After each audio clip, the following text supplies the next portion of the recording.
Bonjour à tous, le débriefing F1, est-ce que vous voulez qu'on vous parle du Grand Prix du Canada? Eh bien oui, nous sommes là pour ça, en l'occurrence, Jean-Luc Roy est là pour ça. Surtout. Salut bonjour les bonjour à tous. Alors cette 7e manche de la saison s'est soldée, on le sait, par la belle victoire, même assez écrasante de Lewis Hamilton, qu'on n'a pas beaucoup vu d'ailleurs à la réalisation, parce que ça a été assez vite réglé, mais enfin tu vas nous en parler. Et c'est un doublé Mercedes, et c'est un échec quand même pour Ferrari. On va tout revoir. Il y a eu une fin de course assez animée du côté des Force India. Hein, en tout cas, c'était sympa. Et puis Lance Stroll a marqué ses premiers points. Voilà ce dont on va parler aujourd'hui. Alors, est-ce qu'après Monaco, Jean-Luc, tu dirais que la riposte de Mercedes était nécessaire et vitale? Elle était importante déjà pour l'équipe Mercedes en elle-même et puis pour Lewis Hamilton qui était, on s'en souvient, un petit peu perdu à Monaco dans l'exploitation des pneumatiques, puisqu'on doit le dire et le répéter, et vous le savez si vous suivez le débriefing F1 depuis longtemps, encore une fois, les pneumatiques c'est la clé plus que jamais. On sait que la fenêtre d'exploitation de ces pneumatiques est extrêmement étroite cette année, peut-être encore plus que les autres années, d'après ce que disent les pilotes et les écuries. Donc effectivement, ce changement fondamental, parfois va dans le sens, entre guillemets, de Ferrari, parfois non. On voit que il y a eu quelques remarques de Toto Wolff d'ailleurs, hein, il faut le souligner, en disant peut-être, mais il le tourne avec humour, en disant peut-être que effectivement j'aurais dû insister pour que tant Nico Rosberg, bon, qui est parti, que Lewis Hamilton se livre à des essais pour déterminer les pneumatiques 2017. Il a l'air de dire que peut-être c'est un manque de développement adapté à leur machine qui leur coûte un petit peu d'exploitation dans certaines conditions. Voilà pour évacuer ce problème de performance de Monaco. Maintenant, oui, pour répondre à ta question, Mercedes avait absolument besoin, et notamment Lewis Hamilton, de revenir aux avant-postes. Et nul doute que sur un circuit où Hamilton s'était déjà imposé à 5 reprises avec 5 pôles, il l'a fait avec talent. Voilà. C'est fou, hein, comme il y a effectivement des circuits où certains pilotes se sentent bien. Hamilton, c'est le roi de Montréal, hein, c'est incroyable. Écoute, oui, alors est-ce que ce circuit il l'adore plus que les autres? Est-ce qu'il y a des circonstances qui font que, tu sais, on dit toujours d'une voiture qui fonctionne très bien et qui obtient de beaux résultats qu'elle est belle. Là, c'est un peu ça. Je pense qu'un pilote, quand il est... Bon, il a le talent pour le faire, bien sûr, mais pourquoi plus au Canada qu'ailleurs, je ne sais pas. Je pense qu'il y a un concours de circonstances parfois. Et puis, je pense que c'est un circuit, je vais le dire, hein, j'aime bien ce mot, tu sais bien, un circuit de couillu. C'est un circuit où il faut passer au ras des murs, un circuit un peu à l'ancienne par certains côtés, un circuit qui est délicat parce qu'il y a des contraintes qui sont contraires, c'est-à-dire qu'il faut peu d'appui aérodynamique pour aller très vite dans les lignes droites et quand même de la tenue de route et de la stabilité au freinage. Et Hamilton, qui est un super pilote, enfin on le sait bien, exploite magnifiquement sa machine. Et là, même Bottas, je pense qu'en qualif, il a dit ah oui, d'accord, on est sur une autre planète. Bon, en tout cas, le duel est plus là que jamais. Hein. Un coup Hamilton, un coup Vettel. Nous avons bien nos deux champions du monde face à face. Là, l'histoire de la saison est en route. Est en route, effectivement. Alors, si on revient, si tu veux bien, sur les qualifs, parce que ça a un côté important. Bon, Hamilton, là, nous a sorti un tour de folie. Vraiment, un tour magnifique qui nous a fait vibrer, qui était vraiment remarquable. Il a mis tout ensemble, etc. Alors, Vettel, quand il revient après le premier train à 4 millièmes, moi, j'y croyais pas non plus. Je croyais que le tour d'Hamilton était vraiment décisif. Il revient à 4 millièmes, et là, Hamilton se dit, bon, faut que je retourne au charbon. Et il y va. Et de quelle manière? Parce que là, il creuse un écart qui est vraiment extrêmement impressionnant, de plus de 3 dixièmes. Et puis, on comprend bien que les deuxièmes couteaux, c'est des deuxièmes couteaux. Là, Bottas et Raikko, même s'ils sont très proches l'un de l'autre, ils sont loin derrière. Voilà. Ouais, effectivement. Est-ce que Hamilton peut pas remercier quand même un petit peu Verstappen au premier virage? Et comment analyses-tu cette touchette finalement? Il y a bien eu touchette entre Verstappen qui fait un super départ, semble-t-il, mais qui quand même se rabat et accroche Vettel. Écoute, à la Verstappen, mais moi je retiens le côté positif. C'est-à-dire que c'est un pilote qui ose. Là c'est pareil, il pourrait se contenter, oui, je pars de cette position-là, je vais pas essayer de brouiller devant, si, il attaque. Et il est capable effectivement d'opérer alors on sait que cet enchaînement est très délicat, hein, il y a ce freinage immédiatement après, il part normalement du bon côté avec l'adhérence, mais du mauvais côté par rapport à la corde, et il arrive à faire un extérieur de folie. Alors bien sûr, Vettel en revient pas, d'ailleurs il est pris des deux côtés, il se dit mais qu'est-ce qui m'arrive? Écoute, c'est la course automobile, là moi aussi, heureusement qu'il n'y a pas de sanction, parce que je trouve ça normal, là aussi, je trouve ça un peu limite, mais ça fait partie du sport. Bon, sauf que si tu t'appelles Sébastien Vettel, tu l'as un petit peu mauvaise, parce qu'il y a quand même quelqu'un qui te touche et qui ruine un peu ta course. Évidemment que tu l'as mauvaise, mais bon, il a heureusement, je l'ai pas entendu trop râler, même si il peut s'en prendre qu'à lui-même, il avait qu'à prendre un meilleur départ, il avait qu'à protéger un peu mieux sa position, peut-être être plus offensif par rapport à Lewis Hamilton également. Bon, écoute, c'est le sport. sport automobile. Là, je crois que oui, évidemment, on lui touche la moustache, il doit s'arrêter, il doit changer le museau, et sa course, elle est foutue à partir de là. Oui. Quoi. Après, c'est une remontée, une longue cavalcade. Oui, et je dirais même que 4e, finalement, c'est pas si mal. Hein. C'est pas si mal, c'est pas si mal. Alors effectivement, à la fin, la question c'est de savoir, bon, les Force India, on pense bien qu'il va les dévorer, Tu vas nous en parler. est-ce qu'il va monter sur le podium Oui. ou pas C'est la question. Non, mais écoute, il y a pas grand-chose à en dire. On a des péripéties, effectivement, issues de cette friction au départ. Enfin, c'est pas la plus grave. Hein. Non, Il y en a justement. d'autres. Oui, tu penses bien que j'allais te poser la question sur l'accrochage qu'on croit être entre Sainz et Massa, puis on se rend compte que Massa n'y est strictement pour rien. Et c'est bien à la base entre Sainz et Grosjean. Oui. Mais plus peut-être Sainz, non? Oui. Genre, Bah, Sainz, oui. il fait comme si Grosjean n'était pas là. Oui. Alors, on voit sur la vue d'hélicoptère quand même que, bon, c'est pas... Il prend la corde, hein, comme si Grosjean n'était pas là. Bon, ce qui est honteux, là, c'est une agression caractérisée. Puis on comprend que Grosjean, il se fait respecter. Donc on comprend juste après que là, lui, il bouge pas. Et là, effectivement, il prend l'arrière de Sainz et il l'envoie en tête à queue. Et là, c'est le jeu de quilles. C'est même un miracle qu'il n'y ait que 2 pilotes qui restent véritablement sur le carreau. Parce que dans ce genre de situation, quand il y a une voiture folle, et c'est ça qu'on peut dire, en totale perte d'adhérence, qui vient en tête à queue ramasser le milieu, tu peux avoir 3 ou 4 voitures et 3 ou 4 pilotes qui restent sur le carreau. Hein. Et heureusement, ça n'est pas le cas. Il y a que le pauvre Massa qu'on a privé d'un bon résultat. Oui, C'est une évidence. effectivement. Alors là, il y a eu safety car, donc un peu une tradition à Montréal.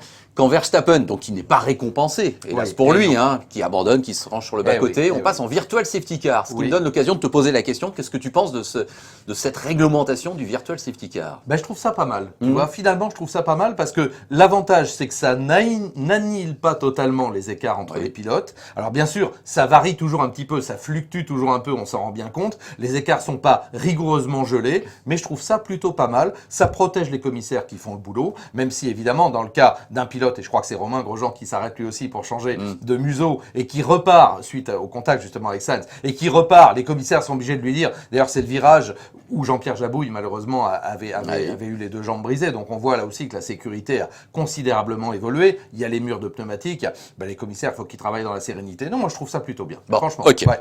Alors la fin de course a été animée et c'est pour ça que je te pose pas encore la question sur Ricciardo 3e parce que cette 3e place, cette dernière marche du podium était vraiment... Il y avait du monde. Bon. Mais c'est vrai que ce qui a focalisé l'attention, c'est ce duel interne entre les 2 pilotes Force India. Et la demande apparemment donc d'Esteban Ocon de passer Sergio Pérez pour aller chercher Ricciardo. Pérez n'a pas voulu, tu le sais. Hein, donc il y a cette petite polémique. Comment sur le moment tu l'as vécu, comment maintenant tu l'analyses? Alors déjà, Esteban, aux essais, j'ai cru qu'il allait vraiment le faire, qu'il allait être devant Pérez. Bon, il n'y est pas parvenu, de très peu, à 1/10. Bon, mais on voit que vraiment, là, ça tient à très peu de choses. Ouais. Ça y est, là, vraiment, il est à l'aise dans l'écurie, 7e Grand Prix de la saison, bon, ça va pas tarder. Il va finir par être devant, en qualif. Donc là, ça va changer les choses. Et puis après, bah, comme tu le dis, là, il mène avec beaucoup de bravoure. Il est 2e du Grand Prix. C'est génial. Là, tu dis, il va péter un câble. C'est pas possible, un jeune pilote comme ça. Et ben non, un jeune gamin de 20 ans, et c'est affectueux. Hein. Et non, il tient la rampe, il est là, il mène ses pneus vachement loin et tout. Après, on se dit, bon, il change. Et là, et puis, on voit qu'il est plus rapide que Pérez. Alors, effectivement, moi, je me dis, est-ce qu'il va oser? Est-ce qu'il a le droit d'oser? Et puis, on comprend que Pérez va pas le laisser passer. Effectivement, il y a cette tractation à la radio, où là aussi, bah, c'est évident que dire à Pérez, bah non, tu le laisses passer parce que lui, il va aller chercher Ricciardo qui est devant toi, ça passe un peu mal, mais ça n'est que partie remise. Oui. Moi, je pense que là, ça y est, Pérez, encore une fois, qui est une super référence, doit se dire, bah oui, là maintenant, Esteban Ocon, il a les armes pour me battre à la régulière, et déjà peut-être en qualif. Bon, oui, c'était une très belle passe d'armes dans tous les sens du terme. Bon. Au-delà d'être français et de soutenir peut-être un petit peu plus Esteban Ocon que Sergio Pérez, tu ne te scandalises pas du fait que Pérez n'ait pas lâché en quelque sorte sa non, 4e place. scandalisé, non, parce que là, il faudrait être franchouillard, j'ose le mot. Évidemment, j'aurais bien aimé qu'on dise à Pérez, bah, t'es pas assez rapide, t'arrives pas à prendre Ricciardo, surtout qu'il y avait le retour de Vettel. Oui. Donc il y a peut-être une chance, de terminer sur le podium avec une des Force India, et c'est pas Pérez qui peut y aller. Donc apparemment, c'est parce qu'il avait des pneus plus frais, des pneus super soft, et que Ocon était dans une forme éblouissante sur ce tracé. Et ça aussi, c'est quand même un sacré critère, de le voir aller vite sur un tracé comme celui-là. Moi, je pense que là, allez, j'ose le mot, on est tout proche de l'exploit. Ouais, on est tout proche de l'exploit. L'exploit aurait été qu'il parvienne à prendre le meilleur sur Pérez et pourquoi pas sur Ricciardo. Bon, il a préféré la prudence, comme il a eu raison, parce que s'il avait commis une erreur et qu'il avait accroché son équipier, voire Ricciardo, ben là, non, là il l'a fait super. Et moi je pense, ça n'est que partie remise. Bon, donc voilà pourquoi Ricciardo est bien content d'être troisième. Il peut peut-être quand même remercier un petit peu Pérez, même si bon, chacun a joué son rôle, quoi. C'est ça que tu es en train de dire. Exactement. Voilà. Chacun a joué son rôle et c'est vrai que quand on est au départ leader de l'écurie, Pérez est leader au départ du début de saison, bah, c'est logique qu'il a du mal à se coucher entre guillemets. Et puis on sait que bon, ces ordres d'écurie, moi j'aime toujours pas trop. Je pense qu'à un moment, oui, c'est un peu la logique. Tu me diras qu'est-ce qu'un pilote sous son casque en pleine course peut avoir comme logique. Lui il défend sa position, y compris par rapport à son équipier. Mais bon. Bon. Jean-Luc, j'ai encore au moins 2 questions à te poser, mais oui, parce que je voudrais qu'on décerne un tableau d'honneur à Lance Stroll, qu'on a peut-être un petit peu critiqué, mais pas complètement illégitimement, je pense, depuis le début de l'année, puisqu'il y a quand même eu beaucoup de casses ou d'abandons. Là, chez lui, il a marqué 2 points. Bah, écoute, on est content pour lui, il faut être honnête. On est très content pour lui. Écoute, il a un peu déçu en qualif, parce que moi je le voyais quand même en Q2. Là, il n'a pas été capable de mettre tout ensemble, effectivement. Peut-être la pression, malgré tout, c'est un gamin de 18 ans, hein, avec, comme il a dit, ses copains, sa famille. Enfin là, il se retrouvait pour une fois. Bon, peut-être qu'il y a un petit peu de ça, et on sait que ça les affecte, hein, les pilotes, finalement, plus qu'autre chose. Il était à la fois content d'être là, et puis bon, il y avait quand même une pression sur ses épaules, mais en course, il a relevé le gant. Moi, je dis qu'il a eu une course qui n'était pas simple, là aussi. Il a fallu qu'il se batte. Il a fallu qu'il aille chercher ses points. Et moi, je trouve que c'est formidable. Là, il commence à changer un petit peu de statut. Alors, nous, on l'a jamais trop tapé sur la tête ici, hein, si vous suivez. Et ben, je crois qu'on avait raison, j'ose le dire, parce que voilà, il fallait lui laisser un petit peu de temps. Alors, ça a peut-être été un peu long. Maintenant, on va voir. Il faut qu'il réitère. Il faut qu'il soit dans la Q2 et il faut qu'il soit surtout plus proche de Massa. C'est ça. Parce que Massa, il aurait été là, bah, forcément, il était devant. Hein, donc, il faut le rappeler aussi. Donc, Massa, on l'a privé d'une belle course avec cet accrochage. Mais bon, là, c'était pas un grand prix facile hein, pour Stroll. Et puis, la dernière question, c'est vrai qu'on a l'impression de se répéter parce que c'est toujours la dernière question que je te pose, c'est toujours le feuilleton McLaren, c'est toujours un peu une désillusion que je te demande d'exprimer. Mais à chaque fois, il y a une image un peu nouvelle. Bon, là, l'image nouvelle, c'est Alonso dans la tribune. Voilà. À chaque fois, il arrive à y avoir quelque chose à dire. C'est étonnant. Hein, mais encore une fois, c'est à la suite d'une grosse déception. Écoute, je vais oser dire, peut-être Alonso dans la tribune, c'est à la suite des 500 miles. Alors là, je pense qu'on l'a tous senti. Parce que là, il a découvert le sport automobile autrement. Il a découvert que le sport automobile, ça peut être un sport populaire, dans le bon sens du terme, évidemment. C'est-à-dire que le public a droit de s'approcher de ses champions. Et à Indianapolis, bah, lui aussi, comme les autres, pendant les 15 jours, bah, il a eu les gens qui sont venus lui faire signer des autographes. Il a souvent dit, tout le monde me reconnaît. Il a trouvé ça génial, comme tout le monde. Bah, comme si on arrête de surprotéger les pilotes de Formule 1, et j'espère que là aussi, on va finir par y arriver également. Alors, les paddocks qui sont des camps de concentration, enfin, avec des grillages et des barbelés partout, c'est complètement insensé. C'est possible en IndyCar, et pourtant, à Indianapolis, il y a 350 000 personnes. Bah voilà. Là, je pense que la déception de ne pas terminer, eh bien, il la surmonte immédiatement, en grand sportif qu'il est. Et il se dit, et t'as vu, hein, il a dit, pourquoi pas une saison IndyCar? Si jamais il n'a pas de proposition, là je me répète, bon le fait qu'il reste chez McLaren, moi je n'y crois pas, je le dis, j'allais te dire, là ça commence à devenir. Voilà, parce que là de toute façon, bon on a compris le tirage qu'il y a entre les déclarations de Zak Brown et le tirage qu'il y a entre l'équipe McLaren et l'équipe Honda. Il a donné un ultimatum à Alonso en disant, moi je vous laisse 90 jours, c'est-à-dire jusqu'au début du mois de septembre. Si j'ai pas la certitude que j'ai une voiture pour gagner, je m'en vais. Donc je quitte McLaren. Après, va-t-il quitter la Formule 1? Ça dépend des propositions, puisque je rappelle quand même qu'il y a normalement 2 baquets potentiels. Celui de Bottas, même s'il fait encore une très belle course, même s'il est un peu en retrait, mais bon, on sait que bon, il est très bien avec Toto Wolff, ça paraît difficile, mais surtout celui de Ferrari, pourquoi pas. Alors qui va arriver chez Ferrari? On a même entendu des bruits d'un retour de Rosberg. Oui, tout à fait. Ça, moi, j'y crois pas trop. Mais bon, je reconnaîtrai mon erreur si c'est le cas. Mais en revanche, Alonso, pourquoi pas, aux côtés de Vettel, ça c'est possible.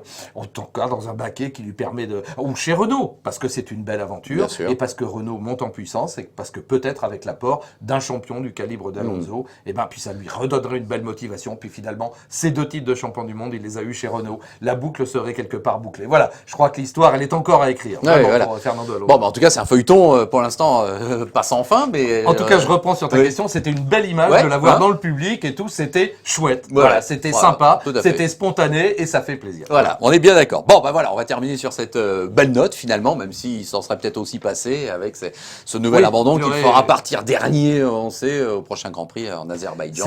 Il porte sa croix. Là, Oui. vraiment, c'est un long calvaire pour Bon. Fernando Alonso.